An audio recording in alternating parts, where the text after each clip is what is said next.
오늘은 생명의 삶 1월 2일 하나님을 아는 증거, 형제 사랑이란 제목으로 함께 말씀의 은혜를 나누기 소원합니다. 요한 1, 2, 3서의 서신서를 통하여서 초대교회 성도들이 겪고 있었던 어려움에 대하여 위로하고 또 그들이 온전한 신앙을 가지고 살아갈 수 있도록 격려하며 말씀을 증언하고 있습니다. 그들이 가지고 있었던 박해는 사실 초대교회 대부분의 교회들이 이러한 어려움을 가지고 있었습니다. 첫째로는 외부적인 박해였습니다. 주님을 믿는다는 이유만으로 그들은 굉장히 큰 외부적인 박해를 받았고요. 두 번째로는 내부적인 분열이었습니다. 교회 안에서 온전한 진리에 대한 가르침이 부족하다 보니 많은 어려움들이 생겼고 의견들이 충돌하였습니다. 그러면서 자체적인 교회의 분란이 일어났습니다. 세 번째로는 그 분란에서 시작된 신앙적인 이단이었습니다. 잘못된 사상들과 잘못된 구원론, 잘못된 종말론에 의해서 많은 성도들이 어려움을 겪고 있었고 자신들의 삶을 허비하더라라는 것입니다. 이러한 세 가지 어려움 가운데 처한 초대교회를 향하여서 요한은 자신의 서신서를 통하여 온전한 믿음의 삶을 살아갈 수 있도록 하나님과의 친밀한 관계를 강조하고 있습니다.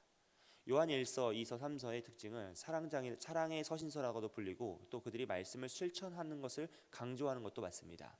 하지만 그것의 목적은 무엇이냐? 바로 하나님과의 친밀한 관계를 유지하는 것이고 더욱더 깊이 하는 것이다 라는 것입니다. 그는 우선적으로 죄인인 인간이 하나님과 친밀한 관계를 맺을 수 있는 유일한 이유에 관하여서 예수님의 화목제물 되심을 강조하고 있습니다. 예수님께서 화목제물 되심으로써 우리가 하나님과 단절되었던 관계를 다시 형성할 수 있었고 하나님과 친밀한 관계가 될 수 있었다라는 것을 강조하는 것이죠. 그래서 오늘 말씀에서도 예수님을 대언자와 또 화목제물로 표현하고 있습니다. 이렇게 예수님께서 우리의 죄를 대신하여 십자가에 달려 죽으심으로써 화목제물이 되어 주셨고 그로 인해 우리는 하나님과 친밀한 관계가 형성하고 관계를 가질 수 있게 되었다라는 것입니다. 하지만 우리는 죄의 습성에 따라서 우리의 일상의 삶 속에서 반복된 죄를 지으며 살아갑니다. 근데 문제는 이 죄가 우리가 하나님과의 그 친밀한 관계를 형성하고 유지하는 것에 전혀 도움이 되지 않고 오히려 악이 된다는 것이죠.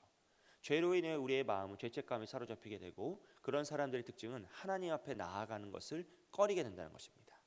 죄를 지은 인간은 모두 다 하나님을 피하게 되고 하나님 앞에 나아가는 것을 꺼리게 되죠. 하지만 우리는 여전히 그 죄의 습성에 따라 죄를 지으며 그렇게 하나님과 멀어지고 있지만 우리의 대언자 되시는 예수님께서는 우리에게 모든 구원받은 백성들이 누릴 수 있는 그 구원의 은혜를 누릴 수 있도록 하나님 앞에서 우리의 모든 순간순간들을 대언하시면서 우리를 회복시키신다라는 소망을 주고 있습니다. 이 예수님의 대언자 되심, 화목제물 되심은 우리의 현재적인 죄, 과거적인 죄만 해결하는 것이 아니라 우리의 모든 죄, 미래적인 죄까지도 다 해결하신 것이기 때문에 예수님은 우리가 언제 죄를 지어도 그 순간 하나님 앞에서 우리를 대언하시며 우리의 죄를 스스로 모든 것을 해결해 주시고자 하시고 우리와 함께 해주신다라는 것입니다. 그러므로 우리는 죄 가운데 빠질지라도 우리를 위해 변론하시는 예수님을 힘입어서 우리는 주님 앞에 나아가고 그 관계를 다시 회복할 수 있다라는 것입니다. 요한은 이렇게 은혜를 통하여서 죄에서 자유함을 얻고 더 나아가 하나님과 친밀한 관계를 갖게 된 우리를 향하여서 무엇보다 말씀에 순종하며 형제를 사랑하라라고 강조하고 있습니다. 왜냐하면 오늘 말씀에서 계명을 지키는 자가 하나님을 아는 자이고 말씀을 지키는 자가 하나님의 사랑을 품은 자이며 형제를 사랑하는 자가 빛 가운데 거하는 자이기 때문이다라고 설명하고 있습니다. 미움은 어둠에 속한 자의 특징이고 이 어두움은 미움을 품은 자의 눈을 멀게 하여서 그가 온전한 길을 걷지 못하도록 방해한다라고 하였습니다.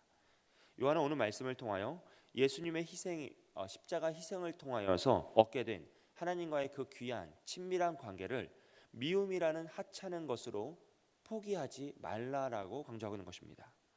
우리는 오히려 더욱 적극적으로 말씀에 순종하여 서로 사랑함으로써 하나님과의 친밀한 관계를 유지하기 위해 애쓰고 또 노력해야 하는 것이죠. 4절 말씀에서 그를 아노라 하고 그의 계명을 지키지 아니하는 자는 거짓말하는 자요 진리가 그 속에 있지 아니하되라고 말씀하고 있습니다. 사랑하는 여러분, 우리가 진정 구원받은 백성이라면 우리의 삶에 그 구원의 열매가 맺혀야 합니다. 오늘 요한은 그 구원의 열매가 바로 형제 사랑이라고 말하고 있는 것입니다. 그러므로 우리는 하나님의 말씀에 순종하여 형제를 사랑하고 그 그 열매를 맺기, 구원의 열매를 맺기 위해 노력해야 합니다. 그것이 진정한 구원을 받은 자의 삶이고 그 삶의 증거이기 때문입니다. 우리는 미움이라는 감정을 너무 쉽게 생각하고 익숙하게 여기고 반복하여 그 감정을 품을 때가 많음을 고백합니다. 하지만 이 미움이라는 감정은 우리의 영혼을 갉아먹으며 더 나아가 형제를 살인하는 것과 같은 결과를 만들어낸다라고 성경은 말씀하고 있습니다.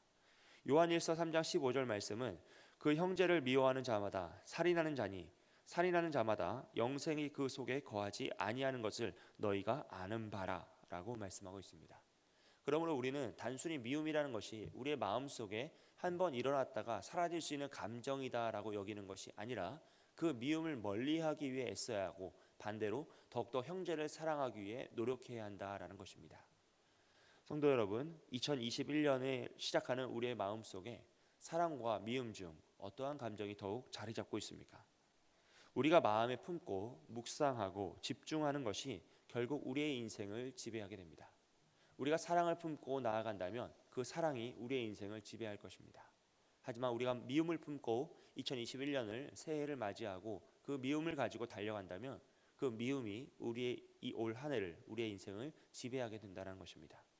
그러므로 여러분 자신을 위해서라도 사랑을 선택하시길 바랍니다. 하나님과의 소중한 관계를 위해서라도 사랑을 선택하시길 권면드립니다. 여러분의 가정과 자녀들을 위해서라도 사랑을 선택하시고 힘써 사랑을 실천하시길 강권드립니다. 그럴 때 우리는 미움에서 벗어날 수 있고 하나님의 자녀로서 사랑의 열매를 맺으며 구원받은 성도의 온전한 삶을 살아갈 수 있습니다. 그럴 때 우리는 하나님과 친밀한 관계를 맺으며 올 한 해를 말씀 안에 은혜로 살아갈 줄 믿습니다.